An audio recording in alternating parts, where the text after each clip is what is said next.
Today we'll be installing a CarPlay head unit in the B8.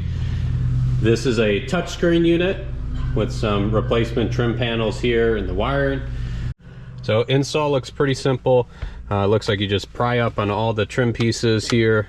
You do this one first, then the vents, then this one, and a couple screws holding these things in, and then hook up all the wiring. All right, I'm part of the way through of getting this upper trim piece off. You just go around, use a trim tool to start to pry up on things, get it to start to pop. This vent cover piece comes off, and you just reach under and you're trying to get these tabs like this to pop out.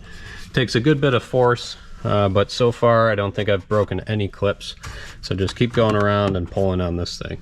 Once you get this loose, there's a clip on the back of the hazard sensor. So we're gonna go back there and unclip that. All right, this is that clip. This is what it looks like with the trim off. Now we're gonna take off this vent. So we'll take a trim tool and start to try to get behind this vent here and start prying it off. What I found works best is you actually reach your fingers underneath this piece here, go behind it and just start pulling on the vents. And you have a clip on the back of the vents. Now we'll take off this bottom piece. We'll see if we can pull on it or if we need the trim tool. All right, to get this piece out, there's a slot for your finger on the right side underneath. So I pulled on that and then I used the trim tool on the left side. To get these clips out, there's these little red tabs here. You pull these tabs back and then you can push down this middle piece to pull the clips out. Then you have to get this guy out as well. With that, you can use a trim tool and just pry it out. It might damage that a little bit, but it's the way that I found that it's best to get those out. Try to keep this off of the plastic under here to make sure that you're not scratching things around, moving this, sliding it around as you're getting these clips out. Now we take a socket and take this center piece out here. I have the 4 bolts taken out of the head unit here and the 4 bolts taken out of the screen, so we can pull these both out and take off the connections. All right, both of those are out.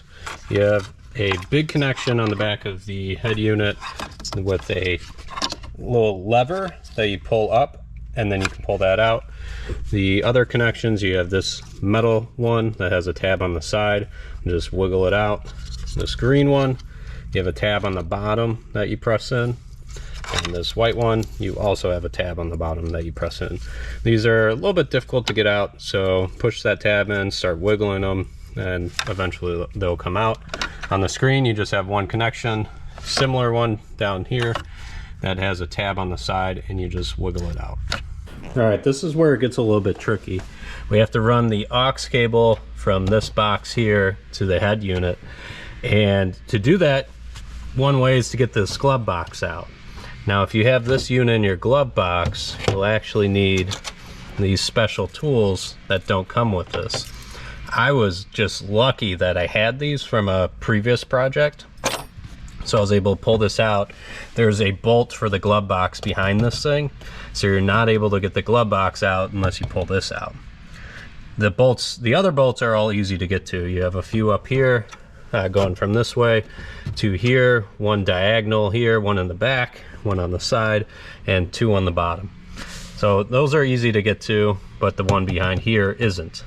Now, let's say you do get this thing out, you run the aux cable that they give you to an aux cable they don't give you. I put it through this hole here on the top of the box. We'll see if this thing slides back in with this. And then there's an opening in the back of the glove box here where the aux cable is coming back out. So I'm gonna run this over and out through here so I can plug it into the harness that they give you. If you don't have the tools for this and you just want to try to get this through, I think drilling a hole through the back, so it's open right here, there's a big open cavity here. If you can somehow get your aux cable back through here, maybe from poking a hole in the side here, you might be able to fish it through. However, getting that cable through and then over would be very difficult without the glove box out. Now we'll get this glove box put back in. I'll leave some of the screws out just in case I have an issue, and we'll start working on the head unit and the screen. Actually, before I bolt this back up, I gotta take this back out. So I got those little tools pushed into the slots here. This allows you to pull this out like this, and there I gotta put that bolt back in that goes in behind this. Okay, you actually don't have to take the glove box out to fish the aux cable through. You have an opening in the back behind this guy, so you can fish it around and grab it with your other hand through here. All right, the aux, I actually had to switch for a different aux cable. It looked like it plugged into that end, but it didn't plug into this end. I guess I was using one that was too small. So luckily I had another aux cable, swapped that out, and I just installed this bracket up here to hold this screen. So you use the OEM screws, and it looks like there are just 3 of them. So this bottom one doesn't have one, so hopefully the screen doesn't move around. But we got this in. Sort of looks like it goes in backwards, but this is the way it goes in. And then the screen hooks on the bottom. So these slots here on both sides go into these hooks. And then there are 2 screws that hold the screen in place. They give you those screws. They're very tiny, so try not to drop them in there as you're trying to put them in. That's going to be a little bit challenging. Looks like they give you a 3rd one in case you lose it. So we have to fish this cable up through here.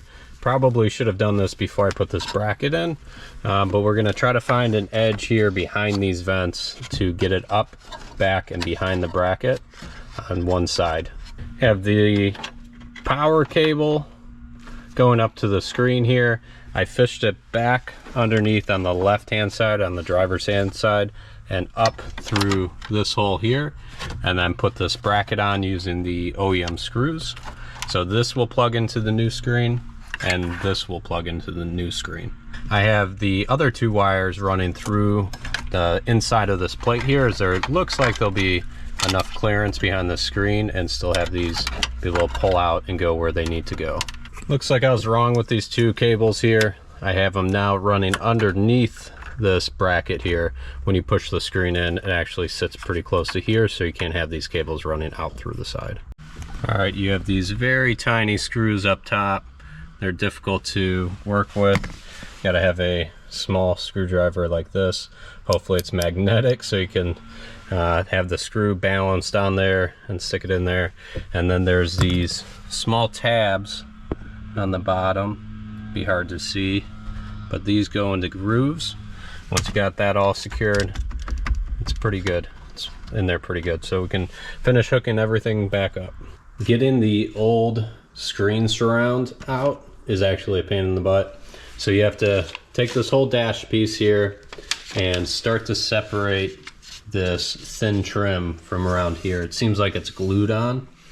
Watch these little tabs here, make sure you're not putting too much pressure on those. So walk that around, and then you have to drill out the 2 rivets here. So take a big drill bit, drill those all the way out, and then you can take a trim tool, start to work that up, try to pry it out from here. So it goes like this, and you can see where those rivets went. So you pry this up, and then there's one piece in the middle here that's in a groove that you have to pry up and around. It's sort of melted into the groove in there, right there.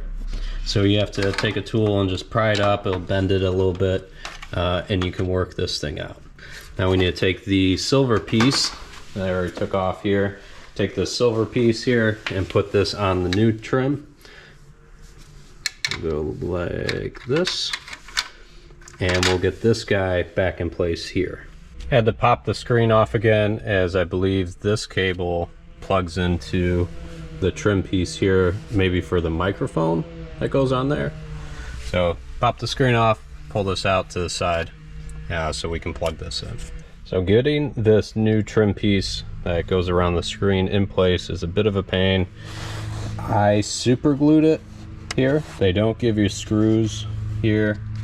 Looks like they're supposed to be screws. And then this trim is pretty loose around here. So I tried super gluing it. Don't be like me and get super glue on the very top of it. Luckily this is tucked under here pretty good, so you might not see it. the screen's in place. Have this trim just sitting right here, not pushed all the way back just yet. These two wires are plugged in, and I have this for the AC. I had to reroute back under through here. So this cable goes up this way, and you have to fish this down and around through here. Everything's plugged into the new head unit, or the existing head unit, so I can slide that back in place and then put on the AC and the vents up here. I got it all back together, and I had two issues, so it's all back apart here. One was the airbag light was on, and I think that's because I didn't use this extra adapter here. This new surround here doesn't have an airbag light option here. The stock one does. I don't have the stock one by me, but it has the hazard button and a little airbag light.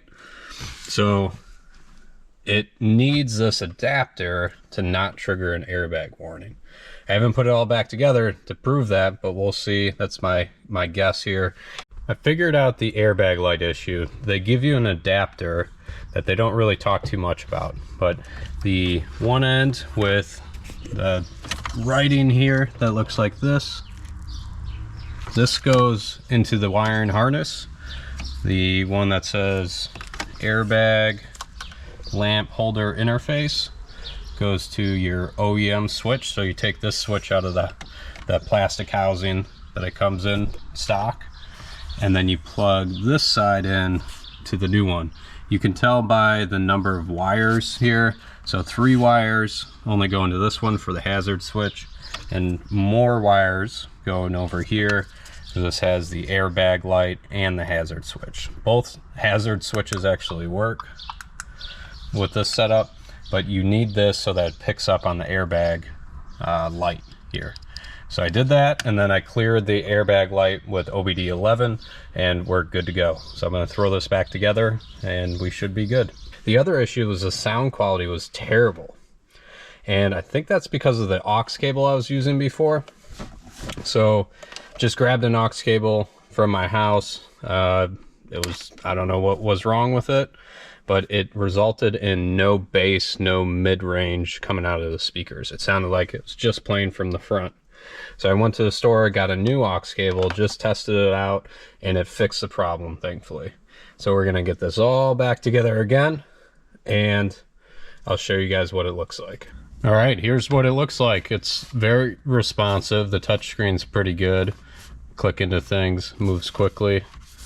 The audio's now good with the aux cable, but overall not too bad on the install. It's a pretty nice unit. I'm happy with it. It seems like CarPlay connects pretty quickly, so I would recommend this unit.